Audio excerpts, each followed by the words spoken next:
Hi, my name is Anthony. And I'm Renee. And we are the voices and healers behind Blue Soul Earth. You are joining us for our Blue Soul Wisdom series. We essentially take on a topic and bring forth the guides, the ascended masters that we channel, and we have a chit-chat about a particular topic. Our guides will never take a political side. They always see human beings as energy bodies, and for them, everything is of love. And so with that, we're going to bring forth our guides.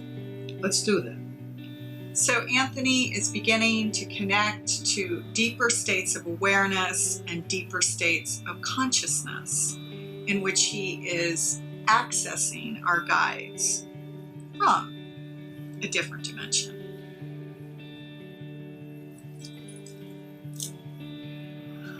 You'll hear his breath change. He has a deep ujjayi breath that yogis will be very familiar with, and everything slows down.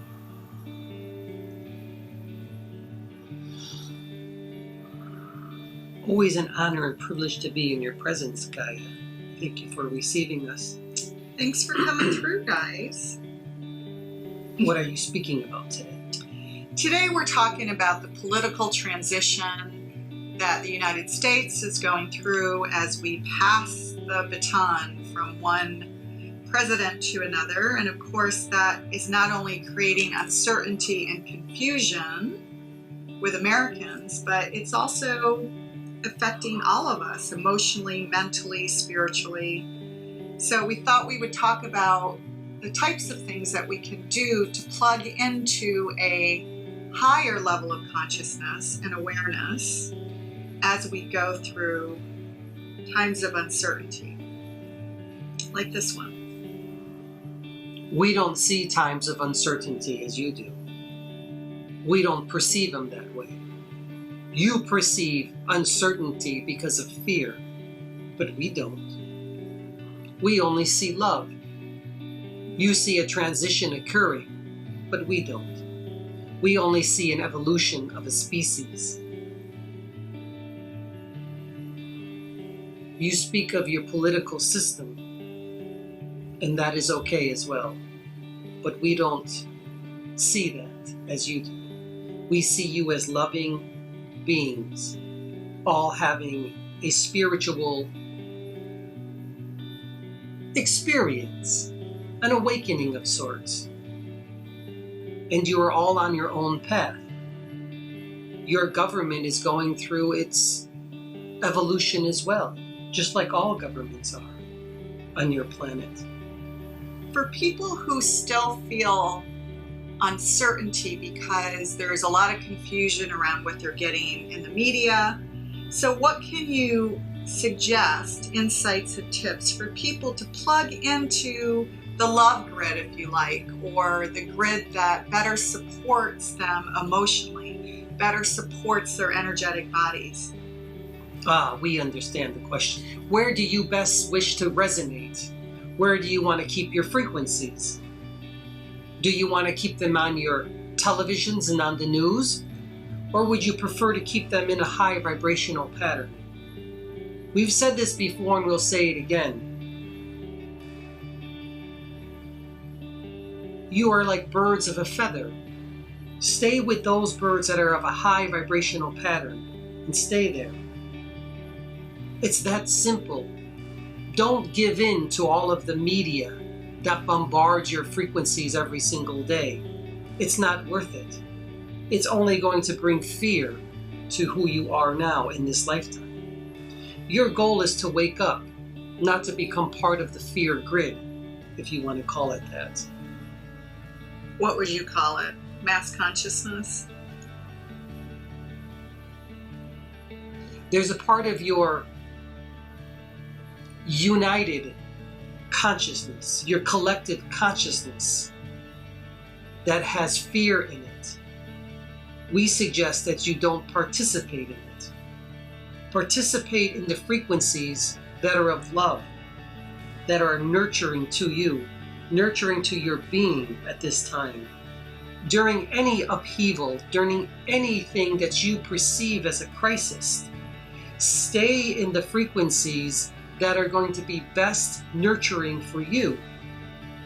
Don't go into vibrations that don't serve you. You don't have to be there all day long. There's so many other things you can do as an energy being. You can love each other.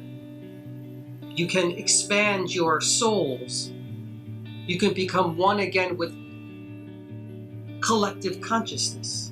You can find your God again. There are so many other things to do in this existence instead of to be tapped into what you call a negative collective consciousness. You see, when you wake up, you enliven your energetic body. Or the Merkaba body, light body, some people call it. Yes. And then you start to realize who you are in this lifetime. That's all you really need to do. Just wake up. Become conscious. Don't believe everything you hear. Most of it is untrue anyway.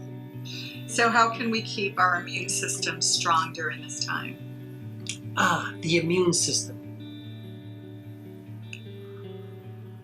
Stay on your spiritual paths. Don't go off of them during these times of troubles. Stay there. Whatever you're doing, whomever you're with, whomever you frequent with, that feeds your soul, that feeds your energetic body, stay with it. Continue with it. This is the time that's most needed for all of you. This time to feed your bodies what it needs, to feed your soul what it needs. And then you can give this nourishment to others. But don't go off of your path now. This is not the time. In reality, there never is a time to go off your path. Stay on it and nourish your soul, and it will nourish you, the energy body as well. And in that way, you feed everybody. You feed all of the others that are connected to you as well. What can you say to people who stand on one side? And I know you don't take political views, of course, because you look at everything as an energy verse.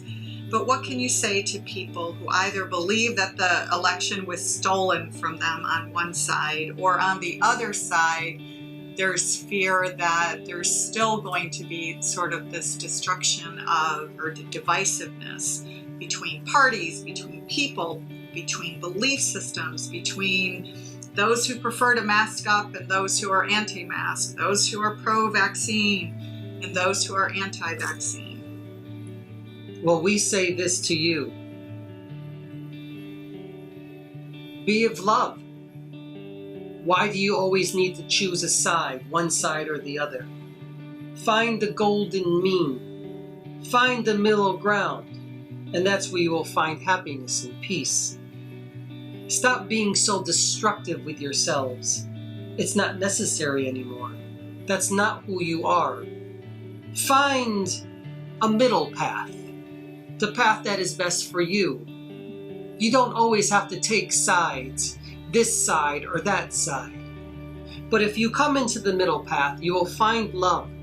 And that's where you will find your happiness. We don't interfere with your political systems.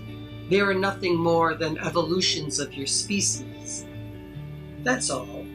Your viral infection is only here because you produced it. You created it. You perceived it. You brought it into existence. You can bring it out of existence also. But at this time during your evolution, as a species, you don't know how to do that.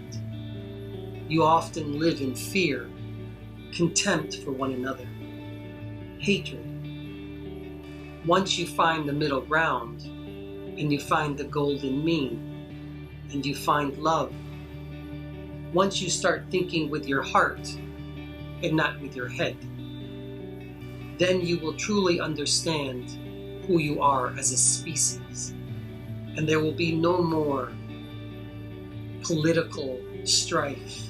There will be no more viral infections. There will be no more diseases. There will be no more hatred. There will only be love. But you're getting there, little by little. We have a great deal of faith in you, and we are here to assist you. We are the ascended masters. We make up many different species, even you as human beings. In order for the perceived virus, of course, to transmute, to disappear, to dissipate, it would require a collective consciousness, which isn't quite here at this time.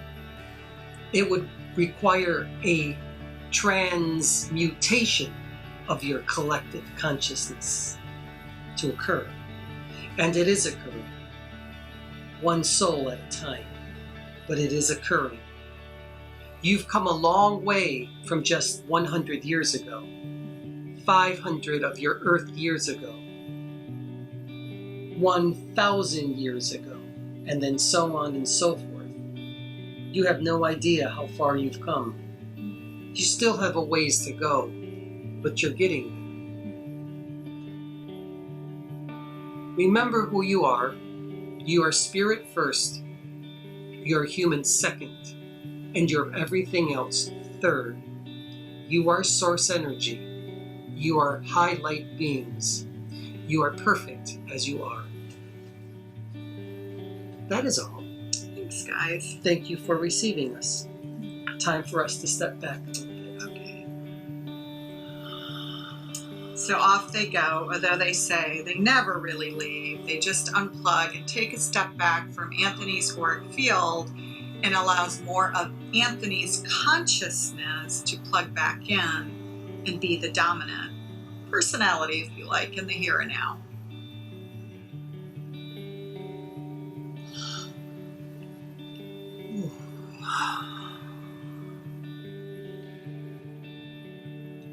Are you back? Yes, I am back, more or less. So as you can see, they never really do take a side or a political view or any kind of view, really. They plug into and always subscribe to being of love and being in the present moment. And I think that's what their main saying is to all of us, is that we are love beings first and foremost, and they want us to know that. And with that, my name is Anthony. And I'm Renee, and we thank you so much for joining us today for Blue Soul Wisdom. Thank you so much. We look forward to seeing you again. Om Shanti Shanti. Bye-bye now.